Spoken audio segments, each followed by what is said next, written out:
Essa lei, que teve a aprovação unânime do Legislativo Municipal e a sanção do Poder Executivo, institui os 55 quilômetros que envolvem locais onde o italiano de nascimento Giovanni Schiavo viveu e trabalhou na cidade de Caxias do Sul, desde Conceição da linha Feijó, Galópolis, além de Ana Rec e Fazenda Souza. É no distrito de Fazenda Souza que funciona o Centro Social Beato João Schiavo, antigo seminário que acolhe o túmulo e o memorial do religioso. Esses são alguns dos trechos, aqui mais precisamente do prefácio, assinado pela nossa colega jornalista Vânia Marques Peorim, parte do livro Caminho Padre João Schiavo para conhecer, para percorrer, obra recentemente lançada aqui em Caxias do Sul pelo meu amigo, ex-vereador, ex-presidente desta casa e agora escritor, Gustavo Toigler. Uma honra tê-lo conosco aqui. Olá, Fábio Rauch. A minha saudação a toda a equipe da TV Câmara, do teu programa Café com Letras. É sempre uma honra estar na minha segunda casa, o Poder Legislativo Caxiense. É difícil agora não chamar o vereador senhor, quer dizer, porque foi muito tempo entrevistando aqui por atividades da casa.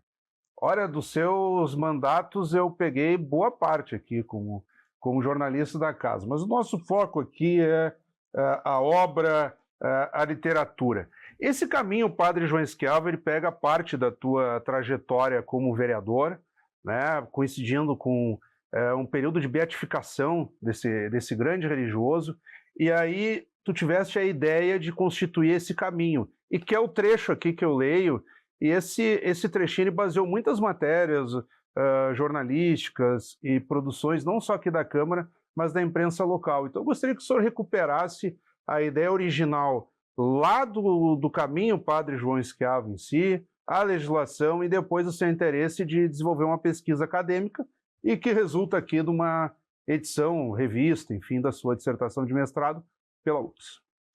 Pois não, Fábio, foi uma tarefa realmente de fôlego. Iniciou, como você disse, aqui no Poder Legislativo há 10 anos. Falava com a diretora Eliane Tedesco, e ela me disse: Toigo, você protocolou esse projeto em março de 2016. Foi alguns dias ali próximo do lançamento. Então foi uma década, basicamente, até o lançamento, que teve, como você disse, toda uma caminhada, né, que resultou na culminância do livro. Iniciando, né, nessa grande articulação junto com a comunidade do interior de Fazenda Souza, o Instituto Hércules Galó, os Josefinos de Murialdo. Nós queríamos, né, brindar a cidade com um roteiro de turismo religioso. Caxias do Sul, né, ao lado do trabalho e da família, junto com a imigração italiana, veio também a religiosidade. Temos aí Aldo Locatelli, nós falávamos há pouco, temos Caravaggio, temos Santa Lúcia do Piaí, os camaldulenses, Madre Bárbara. Então nós fizemos a junção de todos esses pontos e tínhamos uma tríade perfeita. Nós tínhamos um ícone, né, que passou por Caxias por mais de 30 anos, Padre João Schiavo. Nós tínhamos uma história toda para contar, que foi a história do milagre, da cura de um caxiense, né? E nós temos as belezas naturais do nosso interior. A colônia, nós temos a hotelaria, nós temos a gastronomia pujante. Então nós reunimos isso e legamos esse equipamento de turismo para a comunidade caxiense. Eu gostaria que o senhor explicasse melhor e recuperasse esse milagre, porque para as pessoas que acompanham e que não são do meio religioso, precisa ter algo que diga, tá, mas por que esse nome, esse religioso receberam o status de beato, daqui a pouco se tornar um santo? As pessoas querem algo objetivo. E o milagre costuma ser algo que pesa não só para o entendimento popular, mas sobretudo para o Vaticano, para os papas, quando concedem esse reconhecimento. Sem dúvida, Fábio. Padre João Schiavo chega no Brasil, mais precisamente, nos anos 30, em 33, em Caxias. Ele já cria aqui uma ordem, ele é da ordem dos Josefinos de Murialdo, né, a ordem de São José, e aqui ele vem para ser um missionário. Ele era natural de Santo Urbano, no norte da Itália, na província de Vicenza, e vem para cá para fixar raízes. E aqui justamente o que ocorre? Ocorre que ele começa a trabalhar muito na questão da proteção do menor, ele fundou o Abrigo de Menores São José, hoje Colégio Murialdo, ele trabalhou muito na assistência social, na questão educacional e por aí vai. Era uma pessoa assim extremamente dócil, atenciosa, mas ele tinha assim realmente uma religiosidade muito profunda e que as pessoas buscavam se aconselhar com ele. E 30 anos depois de sua morte, Fábio, ocorre, né, essa cura do Juvelino Carra, que é um caxiense internado com um problema gravíssimo de saúde, em que a família, né, no hospital fica ao seu redor, a família já desenganada, né, basicamente começam a rezar em nome do padre João Schiavo. Olha só. Um dia, 2, 3 após, essa pessoa começa a melhorar. Tem assim um restabelecimento da sua saúde realmente assim muito crescente, vultoso, e que ele começou a ter vida novamente. Isso foi levado para a Diocese de Caxias do Sul, que instaurou um processo diocesano na época, para apurar isso, se foi um evento da medicina ou um evento do além. E se percebeu que a medicina não teria condições de ter a eficácia de fazer a cura daquele paciente. Explicar isso, digamos assim. Explicar isso, né, através da ciência. Uhum. E aí que nasceu, né, através de todos os depoimentos dos médicos na época, dos familiares, dos padres que acompanharam, né, o Vaticano acabou reconhecendo esse milagre, né, que é uma intercessão em tese do religioso até Deus, vamos dizer assim, para a cura dessa pessoa. Então nós, sabedores dessa história, Fábio, nós tínhamos que aproveitar isso também, dessa cura, desse milagre, e aliar isso ao desenvolvimento do turismo. Porque é muito bonito a gente ir para a Espanha, né, atravessar os caminhos de Santiago de Compostela, nós irmos a Roma, conhecer a Via Ápia. Tem Nossa Senhora Aparecida. Que é... Aparecida, nós irmos para Israel, né, em Jerusalém, mas nós precisamos valorizar a prata da casa. Uhum. Então foi nesse sentido que aqui na Câmara nós abrimos esse debate há 10 anos atrás, né, com a intenção de criar essa rota de passagem, essa rota de peregrinação que hoje chama-se Caminho Padre João Schiavo. São diversas operações que já acontecem ali, são maratonas, são caminhadas, temos aí pessoas com moto que percorrem, cavalgadas, né, pedaladas hoje, pessoas com bicicleta que percorrem, e está aí, a cada dia se tornando uma realidade, né, para o município e região. O senhor avança para algo que eu iria perguntar depois, que é, digamos assim, a afirmação turística de fato do caminho. Além da atração como um espaço de percurso, como bicicleta, caminhadas, como o senhor já cita, como que funciona atualmente a onda de devoção ao Padre João Schiavo? Por exemplo, nós temos Nossa Senhora Aparecida, quer dizer, é indiscutível o grau de devoção que as pessoas têm por Nossa Senhora Aparecida de irem periodicamente lá. Vou pegar aqui a minha sogra, a dona Gema, lá de Ivanine, fez 80 anos. Ela assiste a TV Aparecida todos os dias. Então, é uma católica contumaz. Como que funciona esse grande grupo de devotos de João Schiavo, que o senhor cita no livro até que existe uma missa mensal na data em que ele teria falecido? Enfim. Exato. Essa devoção, Fábio, ela aumentou de forma exponencial a partir da beatificação do religioso, ocorrida aqui nos pavilhões da Festa da Uva, no ano de 2017, quando esteve aqui o cardeal Ângelo Amato, né, um representante da Santa Sé, do Vaticano, para celebrar então o ato oficial, tornando esse padre um beato da Igreja Católica, né? Existe toda uma preparação hoje também de acolhida. O Padre João, os seus restos mortais hoje se encontram no distrito de Fazenda Souza. Tem toda uma capela, né, tem um memorial que conta a sua história, e a partir da beatificação, essa devoção aumentou. É incrível, Fábio, mas o Padre João Schiavo faleceu há 60 anos, e as pessoas continuam indo visitar o seu túmulo, solicitando graças, agradecendo por algum feito e tal, né? Me parece que houve um renascimento, e eu atribuo muito dessa devoção, Fábio, também, né? A gente sabe que a ordem religiosa, né, dos josefinos, das murialdinas, eles fazem todo um preparo, festas anuais, existe uma associação, né, que cuida também dessa parte religiosa, né, da biografia do padre, mas devemos também muito ao trabalho que foi feito aqui na Câmara Municipal, quando nós levantamos a importância dele, que foi cidadão caxiense também. Em 66, um ano antes da sua morte, pelos seus feitos na cidade, o prefeito, à época era o prefeito que dava o título, concedeu a ele a titulação de cidadão caxiense. Então, assim, ó, tá muito forte, talvez, né, por ele trabalhar nessas 3 esferas, que era educacional, religiosa e assistencial, né, fundando inclusive o abrigo de menores São José, aqui no bairro Centro, em que as pessoas continuam, e agora, tendo o trajeto, fazendo o percurso. Né? Então, eu diria que foi assim vamos usar uma gíria, uma grande sacada na época de nós vereadores aqui fazermos e legarmos esse equipamento turístico. Sim, que é a graça da política, porque pega e organiza todo esse processo e dá visibilidade. Tem uma diferenciação, vereador, o senhor pode nos explicar melhor, entre o beato e depois a santificação. Como é que anda esse processo, na medida que ele já teve o status de beato?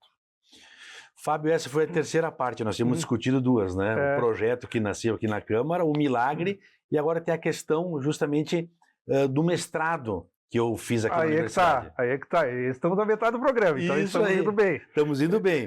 À época, em 2018, fomos convidados, o programa de pós-graduação em turismo, né? Inclusive o secretário atual, Felipe, nós fizemos a mesma caminhada, e lá eu tive a oportunidade, né, de fazer um estudo aprofundado desse tema do turismo religioso. E pegamos o caminho do padre João Schiavo como estudo de caso. Então, boa parte da pesquisa está inserida hoje no livro. Claro. Ela serve como uma ferramenta para as pessoas, além de conhecerem melhor o trajeto em si, a biografia do padre, conhecer também o que é o turismo religioso, a importância dele. Copiar para outros projetos. Né? Sem dúvida nenhuma. E essa questão, então, que tu me pede, Fábio, ela também está explicada no livro. Porque o que acontece? Hoje, qualquer pessoa, por exemplo, nós temos o Cristóvão de Mendoza, em Água Azul. Ele foi encaminhado porque ele foi martirizado, foi morto por índios nativos, então, em tese, aconteceu um martírio. Quando ocorre um martírio, não precisa ter um milagre. A pessoa, Sepete Araju, por exemplo, que ele morreu lá na região de Santo Ângelo, né, pela sua tribo, ele foi considerado um beato, né, já santo, né, de fato, pela igreja, porque ele morreu, né, por uma luta, por uma causa. O beato não, ele operou um milagre. Tá. Esse milagre deu a ele o título de beato. Para ser santo, ou seja, ser canonizado, ele precisa de um segundo milagre. E temos isso já sendo investigado na Argentina. Temos 2 casos que estão sendo apurados. Do João Schiavo. Do João Schiavo, sempre por ele. E por que essa repercussão na Argentina? É que eu vou lhe perguntando, vereador, na medida em que eu li o livro, mas é outra história, o senhor mesmo explicar que é o fator de termos aqui a tua participação. Por exemplo, aqui no livro, aí entrando na parte da pesquisa, o estudo de caso, daí utilizou ali a Bardan, eu lembrei do tempo que eu também fazia pesquisa, ali é uma análise de conteúdo, pegando o estudo de caso e elencando ali as categorias e tal, e chegando... Sem dúvida. É bem interessante. É uma metodologia razoavelmente simples, mas se bem aplicada, ela traz bons resultados. É o seu caso aqui. E daí no seguinte, na própria evolução da pesquisa, tu tens a pretensão também de contribuir para esse processo, na medida que já tem a discussão na Argentina? E quer dizer, um negócio interessante, né? Se fala em Caxias, mas tem repercussão na Argentina. Ele, com certeza, né, o conteúdo do livro, ele é didático, mas também ele tem boa parte de uma bibliografia muito extensa, tem um estudo de caso baseado, né, em questões científicas também, que dá toda a robustez, né? Não inventamos nada, né? Claro. O que está ali Claro. justamente aconteceu, ou existe uma bibliografia que nós nos utilizamos para isso andar. Caxias do Sul, na verdade, é a sede hoje, né, dos Murialdinos aqui no Rio Grande do Sul. Então, muita coisa que acontece, né, no país ou aqui na América, Caxias do Sul é o foco principal. Claro. Entendeste? Então, é por isso que, assim, e também nós conversamos à época com os postuladores da causa. Quem esteve lá em Roma, no Vaticano, acompanhando todo o processo. O processo do milagre até ele se tornar beato durou de 7 a 8 anos. Às vezes dura bem mais, né? Mas eles nos contaram eles são caxienses aqui, quem acompanhou isso, da família Balardim, o colega Josefino Ourides Balardim, ele disse que a apuração diocesana, né, todo o livro que apurou se aquele caso foi um milagre, disse que serviu de parâmetro para todos os outros, né, casos que estão adentrando no Vaticano, de tão bem feito que foi. Né? Então, assim, ó, nós precisamos registrar isso, sabe? Foi feito a muitas mãos à época a apuração sob a liderança do Dom Paulo Moreto, que era o nosso bispo, né, diocesano, que comandava. Sempre o locus da morte, o local da morte, é onde existe a apuração do fato milagroso, que no caso foi Caxias do Sul. Então, assim, ó, o livro, ele traz todos esses fatos, mas também estriba, né, para futuras, por exemplo, essa apuração que está acontecendo na Argentina, os conceitos de turismo religioso, de peregrinações, né, de projeto de lei, de todo o processo legislativo que culminou com a criação desse roteiro. Tu deixas uma provocação desde aquele tempo que foi desenvolvida a lei instituindo o caminho, e hoje temos à frente da Secretaria de Turismo, também ex-vereador desta casa, ex-presidente Felipe Kremelmaier, que te designou embaixador do turismo, é isso? Aqui no contexto de Caxias do Sul. Como é que funcionaria para termos já um circuito ainda mais integrado do ponto de vista do turismo religioso? O Padre Caminho João Schiavo, a Igreja de São Pelegrino, o senhor já citou convento, e por aí afora, juntar tudo isso, daqui a pouco o sujeito vem para cá só para fazer turismo religioso. O que falta ainda para isso? Ou se já acontece? Como é que tu avalias isso também? À medida dessa tua provocação, não só na lei, mas o livro aqui agora. Sem dúvida. Eu diria, Fábio, que embaixador até foi um título um pouquinho além, né? Eu disse, eu posso ser um cônsul, né? Um representante do consulado, não precisa ser embaixador, né? Mas nós aceitamos de coração, porque realmente o turismo é uma coisa apaixonante, e a nossa última legislatura, você acompanhou como jornalista da Câmara, né, Fábio?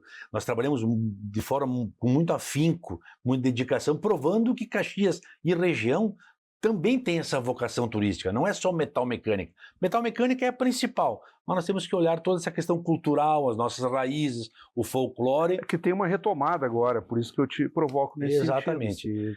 E eu vou te dizer, Fábio, depois de todos os estudos que nós elaboramos desde a Câmara de Vereadores, passando pela Universidade de Caxias do Sul no mestrado, que o que falta para o turismo, em particular religioso, decolar, é uma instância regional de governança, uma espécie de associação onde que exista um comando e pessoas que fazem parte desse núcleo pensando especificamente o turismo religioso. E como nós dissemos aqui, nós temos muitos atrativos em Caxias. Pega as festas do Divino, de Criúva, de Santa Lúcia do Piaí, né, de Vila Seca. Nós temos Cristóvão de Mendonça, né, que foi, na verdade, um grande ícone, também um introdutor do gado no Rio Grande do Sul. Temos Aldo Locatelli, que nos legou aqui em São Pelegrino obras da cristandade. E tem também na prefeitura, a saga da imigração. Temos também nas Carmelitas, são... e também no Santo Sepulcro, né, Fábio? Vários fatores que dialogam, né? Que dialogam. Então, assim, ó, o que falta... Por exemplo, vamos pegar um exemplo... Mas então fica a provocação, o senhor é político, foi vereador, ocupou vários cargos, o senhor tem que fundar a associação unificando isso aí tudo. Nós sempre estivemos à disposição, Fábio, assim, porque Caxias do Sul, ela está acima de qualquer outro interesse econômico, político, partidário. Caxias está acima de nós. E aqui nós sabemos que precisamos ter uma imagem positiva, a gente produz para o Brasil inteiro, e a gente tem que trazer pessoas que venham para cá e deixem também divisas, verbas, mas também que curtam e vejam, para depois falar bem o que acontece de bom aqui. E a religiosidade e a fé fizeram parte da fundação de Caxias. Então, uma instância regional de governança para a política religiosa, né, tratando-se de turismo, ela é fundamental. No sentido, quando o senhor fala regional, até abarcando outros municípios, não só Caxias do Sul. Não tenha dúvida, a Serra Gaúcha, mas específica para a religiosidade. Como existe, por exemplo, hoje a instância uva e vinho para o turismo, que é mais voltado ao enoturismo, né, aos projetos dos caminhos de pedra, enfim, da uva e do vinho. Nós precisamos de uma instância específica para o turismo religioso. E ela com certeza vai ajudar muito, porque tu vai ter uma visão de foco, de túnel, né, objetivando unir os atores e aí sim dizendo, gente, nós precisamos fazer isso vir a lume, né, porque nós temos história, temos legado, temos interior, temos todo o que é o principal, uma história para contar. Então a experiência hoje é que vale. Igor, neste nosso bate-papo que vai chegando ao término agora, tu mesmo deixaste aí uma série de pistas que convergem para uma sequência, ou seja, o vereador que termina uma reunião sempre diz que o tema não se esgota aqui, e tu estás deixando muito claro que o tema não se esgota aqui. Então, quais serão os próximos passos? O Toigo vai participar de um empreendimento de associação aí, congregando um turismo religioso regional, vai lançar livro, vai fazer doutorado. Quais são os próximos passos da tua contribuição ao turismo religioso? Olha, Fábio, eu estava justamente pensando nisso, né? Os últimos 10 anos que a gente teve aqui na Câmara, nós trabalhamos diversas vertentes, diversas fontes do turismo. Focamos muito no turismo industrial, nós focamos na época do Paço do Vinho, que é o turismo do vinho, né? E o turismo religioso foi a menina dos olhos, porque realmente aconteceu um fato importante, que foi o milagre operado e a cura, né, desse cidadão caxiense. Então, assim, ó, nós agora a gente está percebendo, né, a gente é procurado seguidamente, né, para operacionalizar e fazer com que esse caminho realmente tenha vida. Então a gente participa com muita efetividade também, né, um pouco da associação, e ali são discutidos os temas, né, que acontece durante todo o ano. Então nós temos aí a cavalgada, os cavaleiros que percorrem boa parte do trajeto, a gente estimula e também tenta organizar, né, a pedalada chamada da beatificação, e mais recentemente, está na 3ª edição, nós temos uma maratona que acontece, que é o Desafio do Padre. Então o grande desafio agora é sempre manter ativo, né, essa figura ícone que foi o padre, e justamente tentar divulgar cada vez mais, né, congregando todos os atores de Caxias do Sul para que conheçam a prata da casa, né? Conheçam esse trajeto, conheçam nossas pousadas, conheçam mais a nossa gastronomia, conheçam mais um pouco da nossa religiosidade, enfim, dos atrativos que nós temos, as vinícolas, a nossa boa comida colonial. Eu acho que esse é um grande desafio, Galeta, o Primo Canto, manter patrimônio aceso isso.